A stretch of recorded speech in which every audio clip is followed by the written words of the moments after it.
back to the poetry section. Now we'll see the poem How to Tell Wild Animals by Carolyn Wells. The poem describes funny and exaggerated ways to identify wild animals. A lion can be known by its loud roar and a tiger by its striped body as it attacks. A leopard is recognized by its spots and jumps at you again and again, while a bear can be identified by its tight bear hug. A hyena laughs, a crocodile sheds fake tears, and finally, the chameleon is a tiny lizard like creature that blends into its surroundings so well that it's hard to see. The poem uses humor to make dangerous animals sound amusing. So let us go into the question section. Thinking about the poem. First question. Why does dying really rhyme with lion? Does dying really rhyme with lion? Can you say it? It is in such way that it does.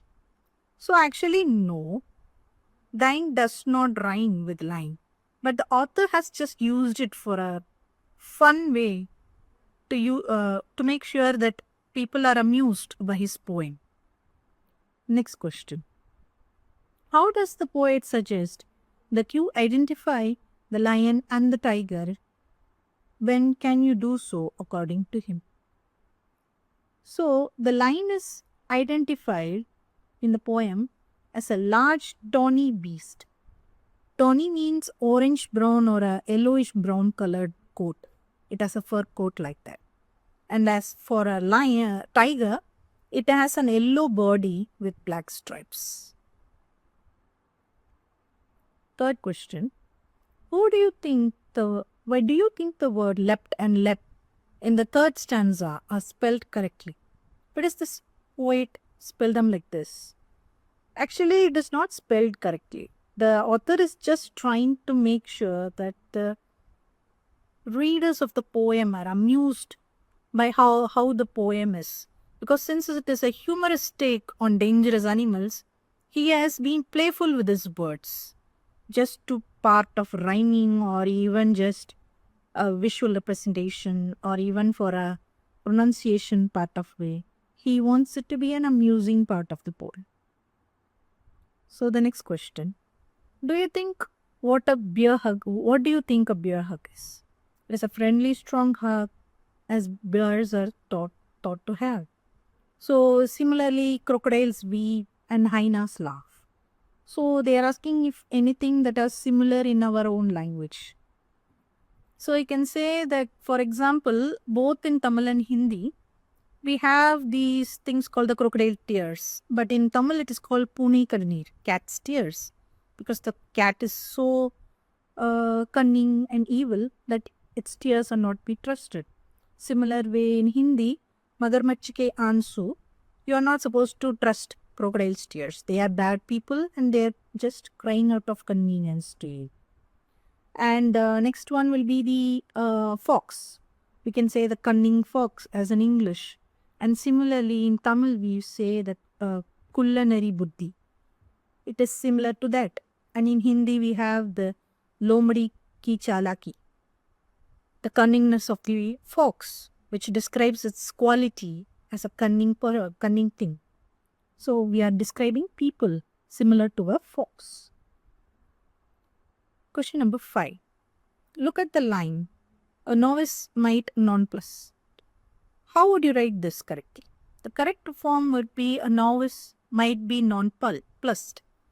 So same way, the poet is trying to make the reader get amused by his shortening of words or his prose in which he writes, so that it may rhyme, it may not rhyme. So he is just trying to be playful in his poetry.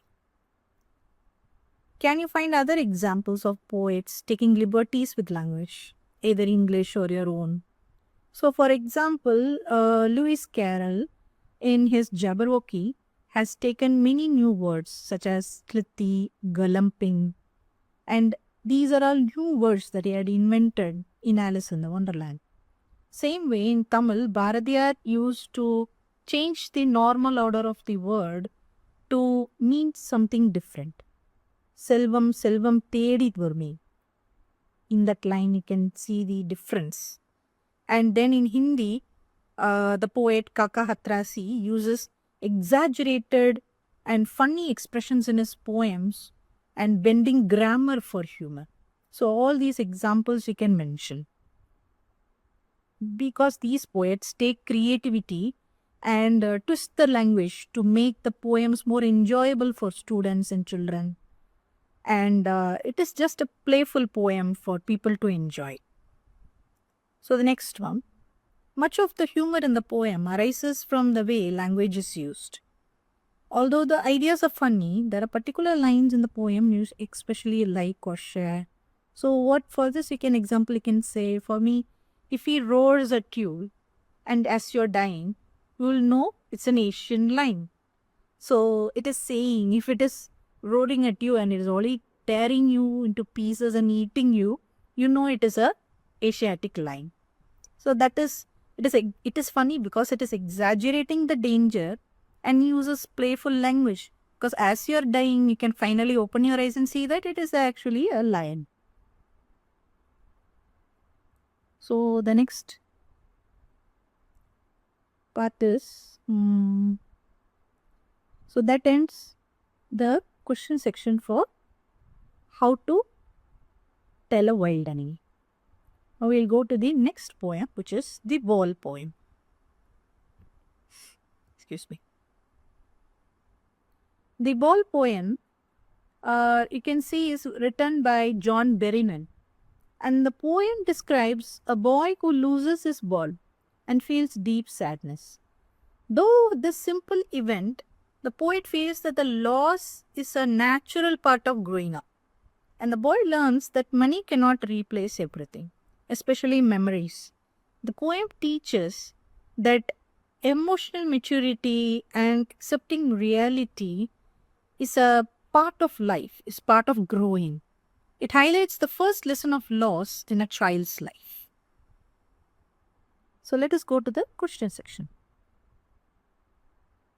Why does the poet say, I would not intrude him? And why does he offer him money or to buy another ball? We have to assume that the boy is seen playing with the ball and losing the ball. And the poet is someone who is witnessing all of this. He is just a spectator.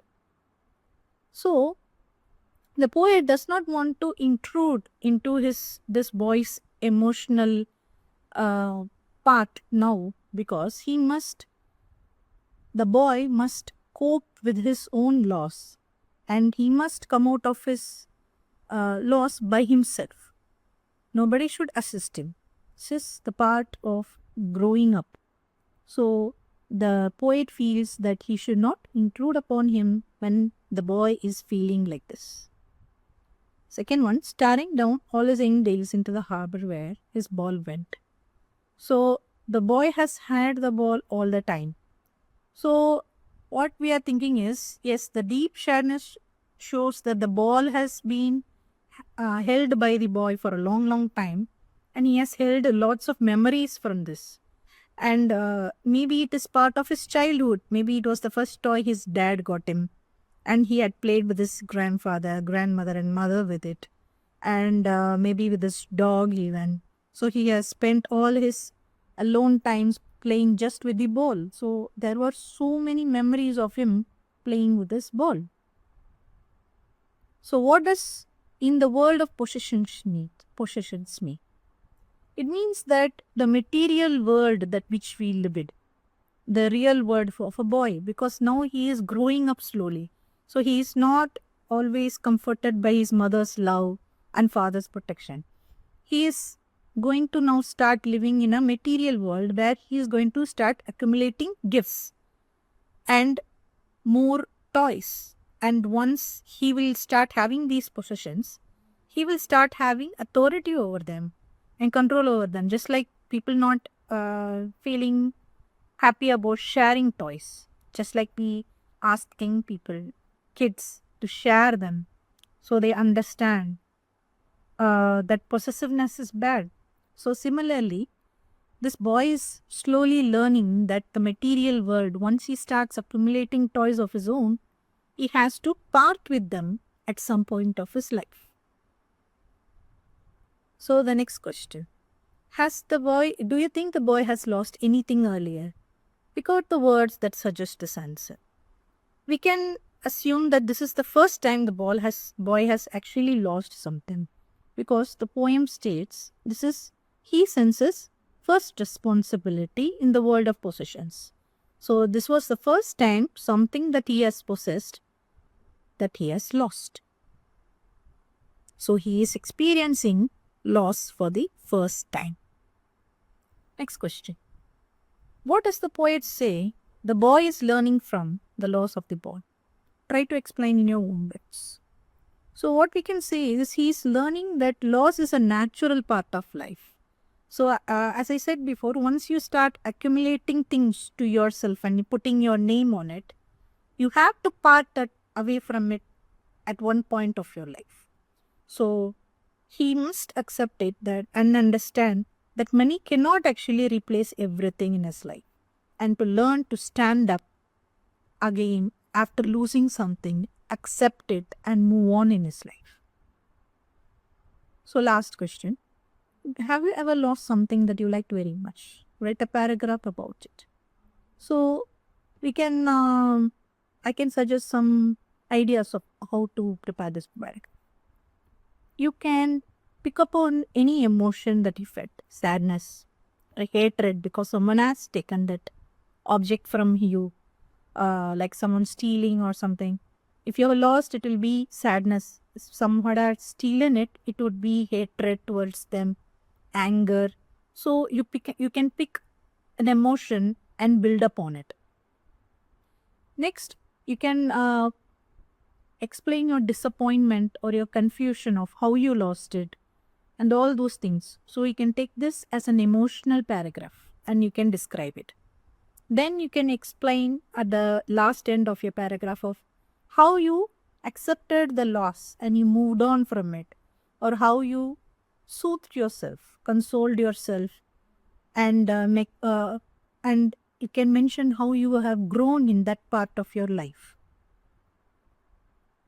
So this brings us to the end of chapter 3. 2 stories on flying. So in conclusion, both the poems explore important life lessons through simple and everyday situations. How to Tell Wild Animals uses humor, exaggeration, and playful language to describe wild animals in a fun way, showing how poetry can turn even dangerous creatures into sources of amusement. So, in contrast, the Ball poem deals with a serious theme of a child learning to cope with the loss. Through the boy's experience of losing his ball, the poem teaches that the loss is an unavoidable part of growing up. Together, these poems balance humor and emotion, reminding us that poetry can entertain us while helping us understand life more deeply. So that brings us to the end of chapter 3.